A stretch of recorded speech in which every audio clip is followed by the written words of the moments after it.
I've got some plans, my friends.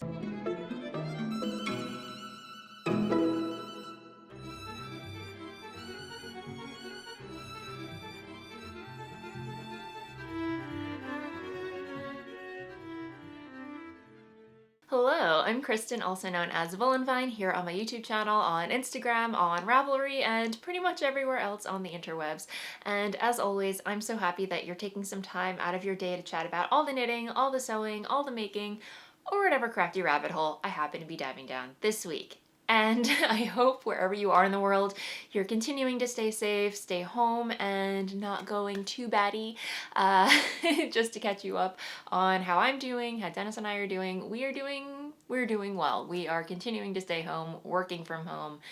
Nothing much to write home about. Everything is pretty much status quo. As far as announcements go, we have our History Make-Along, which is a year-long make-along in which we are endeavoring to create historically inspired things. So, you know, you can knit, you can sew, you can crochet, you can weave, you can, whatever your craft is, you are welcome to join. Again, it's a year-long make-along, so if you would like to partake in it and enter to win a giveaway prize, hop on over to the Voolenvine Ravelry group, and as always, it's the place to be if you want to partake in these make-alongs.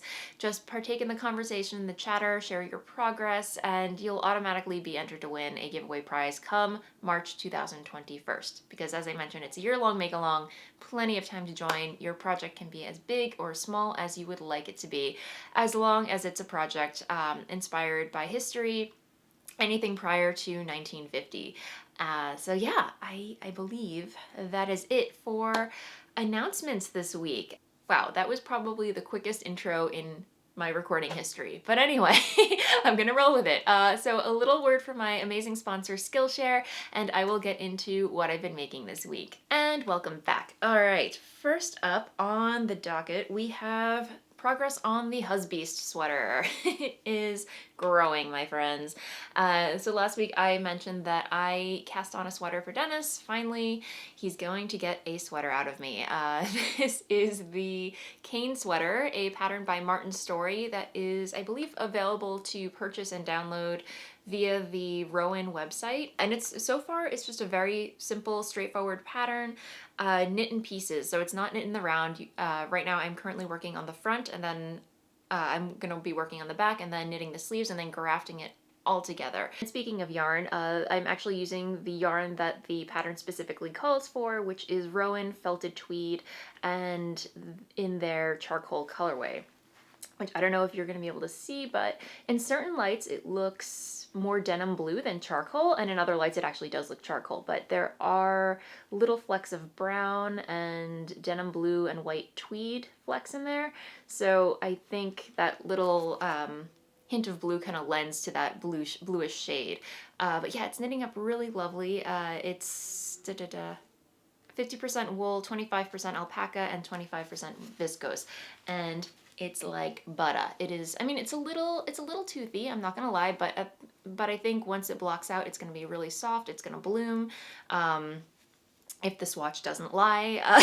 But yes, I did swatch, and yeah, so otherwise I'm really enjoying working with the yarn. The pattern itself is very straightforward. I'm not sure how well you're going to be able to see this, but it has this garter stitch detail along the edge, so not your average raglan shaping. If you remember my Felix pullover, it also had raglan sleeves or raglan shaping, but not your average raglan shaping. It had kind of like a eyelet lace detail. This is very similar in that it's a raglan shape, but it has this, you know, simple garter stitch detail shaping it. So I think that's really interesting. And again, like the pattern, while it's very straightforward, it's very, I want to say, sparsely written, so it's very condensed. I did misread some directions and had to frog back like 2 rows, nothing major, especially because it's stockinette. But yeah, nothing terrible, but you do have to take your time and really kind of make sure you're reading the directions correctly, because again, they're very condensed directions. So just a little word of warning if you are thinking about knitting this pattern. But otherwise, just really enjoyable. It's exactly what I need, just plain back and forth stockinette. I could go on forever. So right now I'm working on the front and shaping the sleeves, and then I get to do this all over again for the back and then knit 2 sleeves, and I'm on Sleeve Island. So yeah, yeah, really enjoying this project so far, and so far Dennis seems to like it. Whenever I show it to him, he just seems so happy about it, so yay. And I'm trying to think if there's anything else that I would like to say about this. I think that is it for now. The other project that I'm working on simultaneously is the Blanket of Calm by Casapinka, or what is it, the Battenberg Cake by Sandra. Both patterns are free and very similar, so again, whichever pattern you want to go for, it's pick your poison, I guess. But yeah, my tiny little stack is growing slowly but surely, and I'm enjoying every moment of it. You know, again, it's like I switch on and off between the sweater and the blanket, and it is what it is. Yeah, I don't have a deadline. I'm just enjoying the process. And if I can show you, here's a close-up of one of the squares, and as you can see, it's just a very simple granny square made up of double crochet stitches all around, or treble crochet if you're from the UK. Yeah, and just really relaxing. And again, I can whip one of these up in less than 20 minutes. It's just super relaxing and fun to work on. Highly recommend it. I should probably start grafting these together as I go, otherwise these are just gonna pile up, and then I'm never gonna get around to sewing them together, and they will just be a giant pile of squares waiting to be sewn together, and I want to avoid that at all costs. So anyway, that is where I am with that. The yarn again is Bergere de France in their Goomy 50 colorway. And I just ordered about like 5 or 6 more skeins of this, so I can actually create a complete throw or blanket. So yay! And that, my friends, is all the knitting and crochet content that I have for you this week. Again, my knitting mojo is just, you know, it is what it is right now, so I'm not forcing anything, I'm not being hard on myself, I'm just working on what I feel like working on, and right now those are my projects. That's what's bringing me joy right now. And you know, even though I know I have several other projects that need finishing, I'm just going to focus on what I can focus on at this point. And I know I'm completely not alone in that. So anyway, you know, if you are in the same boat, you know, I can commiserate. So anyway, that said, I'm going to move along to sewing. Unlike my knitting mojo, my sewing mojo is going quite strong these days. I don't know about you, maybe it's the change of weather, but I'm just going with it. So I do not have a finished object to share with you, but I do have an almost finished object to share with you. Maybe I will talk a little bit about what I'm wearing first, because I always get asked. I am wearing a completely handmade wardrobe right now. If you're curious, I will stand up so you can see. I'm wearing my Zephyr dress by Deer and Doe Patterns out of some floral jersey, and my Paro cardigan by Itch to Stitch Patterns, and it has a button over here so you can button it closed. And yeah, this outfit gets probably the most wear out of me. Did that make any sense? This outfit gets the most wear out of me. Whatever, words, I can't. Anyway, but yeah, so that is what I'm wearing this week, and yeah, it's probably one of my most worn outfits these days. But yes, onto what I have been working on. So I've been posting about this on my Instagram stories. I don't know if you guys follow that, but I post a lot more candid stuff on my Instagram stories, like unfiltered things and progress photos and the like. But I was talking with my friend Hannah, who is Kawaiibookwyrm. She has the Plays with String podcast. I don't think she's podcasted in a while, but you know, she does have a couple of back episodes if you want to check her out. She's really fun, and she's one of my friends, and she is awesome. And anyway, we were chatting via text, and she mentioned that she wanted to make a set of Fifi pajamas by Tilly and the Buttons. And I don't know how long you've been following me for, but I attempted this pattern a long time ago, like I want to say like 3 or 4 years ago, when I was very new to sewing. I was really biting off more than I can chew, and it was a complete disaster. I literally had to cut myself out of the outfit. It was just, yeah, let's not go there. Anyway, I decided to, after she mentioned it, I decided to revisit the pattern, and you know, my goodness, how far I have come. Not to toot my own horn, but yeah, it feels really good to revisit a pattern that I struggled with and actually know what I'm doing this time around.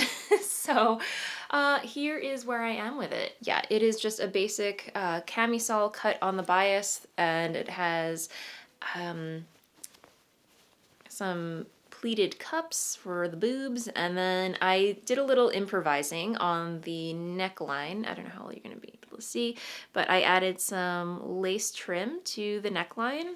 So the other modification that I made was to the straps. The pattern has you attach the bias binding to the top of the camisole, and then the bias binding continues to, you know, off the point right here as a strap. However, I wasn't crazy about the way that the straps were lying across, you know, my shoulders. I don't know, the straps weren't lying flat against my chest right here. They were creating kind of like a little pucker, if you will. And some of you pointed out that it might be because I added this extra line of trim. However, it shouldn't have affected it that much because everything is the same measurement as it should be without the trim. But anyway, I did look at some other finished projects online, and it seems like the straps are in fact supposed to have a little bit of a pucker.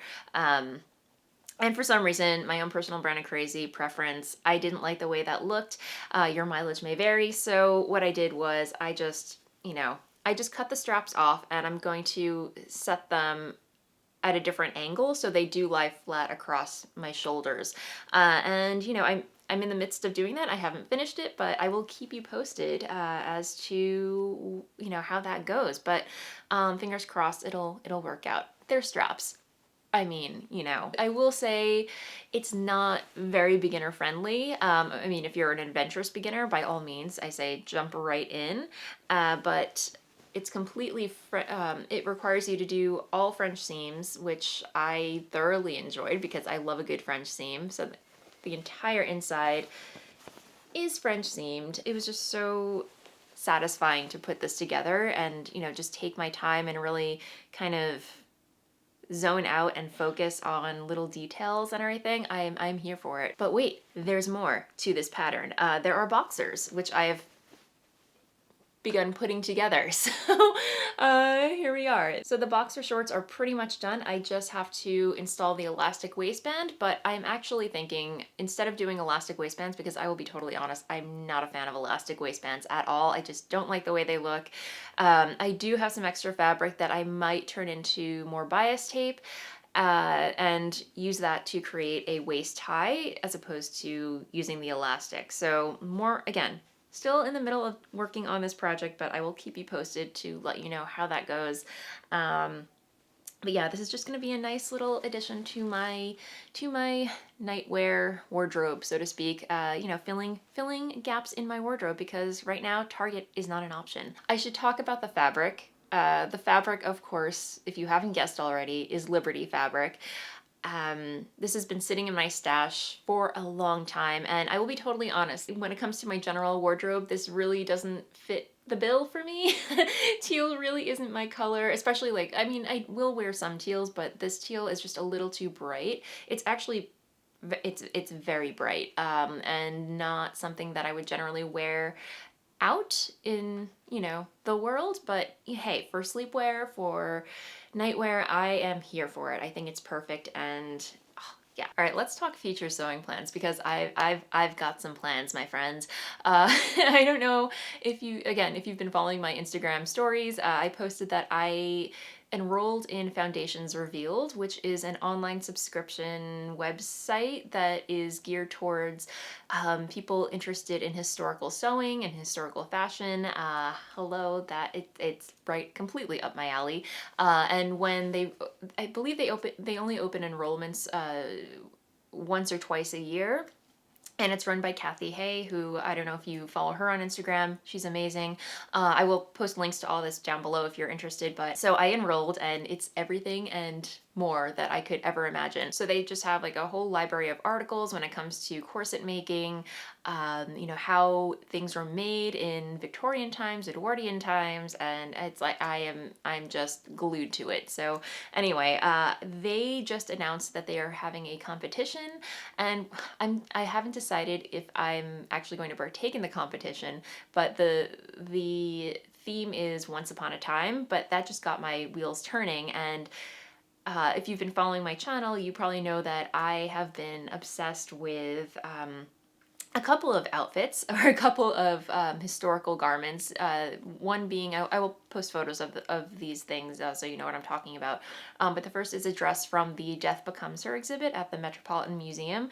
5 years ago, I saw this dress and I was like, I need that. I want to make that. I need it in my wardrobe. And, you know, 5 years later, I'm still thinking about it. And then there's also one of the costumes from I believe it was the 2012 version of Jane Eyre. Anyway, my favorite version of Jane Eyre, there's one dress that she wears in there that I'm completely obsessed with. And again, I will pop a photo.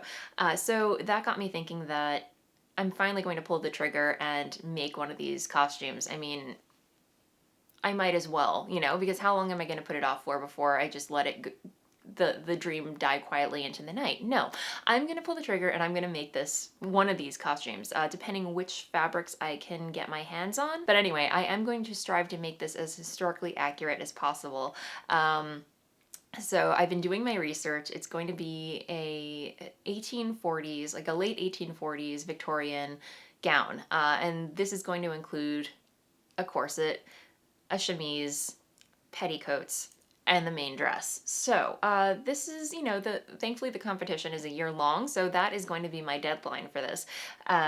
So, you know, I would love to make the Death Becomes Her dress, but I've been trying to source fabric that would be appropriate for this. It's black pinstripe silk. According to the Metropolitan Museum's website, they say that the fabric was, in fact, a silk fabric, but I could possibly get away with a gauze or lightweight linen. So I've been keeping my eye out on the internet for fabrics of this nature. However, I have not been able to stumble on anything like it. So, but in the meantime, I do have fabric in my stash to create the Jane Eyre version. So I'm thinking maybe creating a hybrid version of this dress. So this is the fabric that I have in my stash for the Jane Eyre version. And again, Liberty fabric.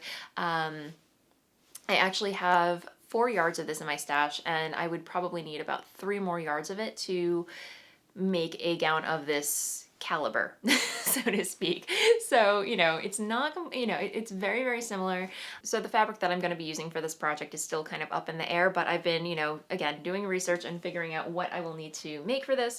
And of course, I have my physical sources at home, aside from the internet. I have Nora Waugh's The Cut of Women's Clothes. She does have a pattern in here from the 1840s that would be similar to the shape of one of those dresses. So I can use that as a reference. And then I also have a copy of Patterns of Fashion 1 by the wonderful and amazing Janet Arnold, and she's got some examples in here as well. But these would be patterns that I would be adapting to fit the silhouette that I'm going for. The only pattern that I do have in my stash that closely resembles the Death Becomes Her dress is, in fact, a McCall's costume by Angela Clayton. It's very, very similar. However, it is by McCall, so I'm not sure how historically accurate this is. But you know, again, the shape, the elements are very, very accurate to the time period from what I've been researching. So maybe I could probably adapt this to fit one of those dresses. So, and also use some historically accurate techniques. We'll see. I'm very excited for this, guys. Can you tell? But yeah, I've just been dreaming about this project forever, it seems. So I'm gonna pull the trigger and I'm gonna do it. I'm gonna make it happen, guys. And if you're along for the ride with me, happy to have you. So anyway, I hope you are excited to stay posted on that. But yes, I've rambled on for way too long. I am going to move along to the blather segment, a segment where I chat about what's been happening in my life, should you care to stick around. As for life stuff, once again, nothing much to write home about because I've been staying home. We've been staying home.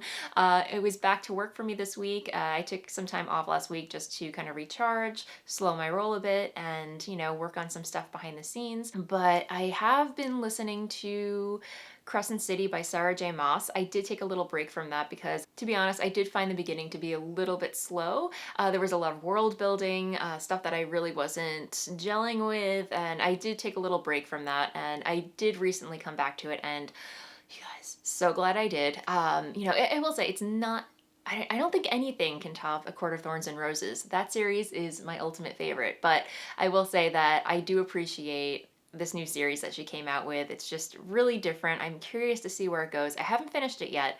I'm so close. I think I have maybe an hour and a half left on the audiobook, but it picked up and it is really good. It's definitely really creative and unique, and you know, I'm really, again, really excited to see where she takes the series. So yeah, definitely check it out if you are also a Sarah J Maas fan. But yes, as far as what I've been watching, Dennis and I watched The Pale Horse on Amazon Prime. It's a adaptation of Agatha Christie's book The Pale Horse, which normally I'm not a huge thriller or mystery fan, but I do love me some Agatha Christie, and you know, twist my arm. And it also featured Rufus Sewell, who is, you know, if you're not familiar with early 90s historical drama pieces, he was like all over that. So yeah, again, twist my arm, I am here for it. Definitely recommend it. I was actually kind of bummed. I thought it would be a full series, but it turns out it's only a 2-part miniseries. But still worth checking out. The costumes, it takes place in the 50s, I want to say, like late 50s. If you are into that genre or costume period, definitely check it out. And then we've also started watching Peaky Blinders. So good. Again, like the first episode was like a little slow for me, but it's picked up and we are completely hooked. So that's what we've been watching in the evenings. And I'm trying to think, what else have I been into? Yeah, just keeping busy and, you know, surrounded by cats. I am going to end things here. As always, thank you so much for hanging out with me. I hope you enjoyed this episode. If you did, please feel free to like and subscribe below. I put out a video for your viewing pleasure every Friday or Saturday. And until then, happy knitting, happy sewing, happy making, stay safe, and I'll see you next time. Bye!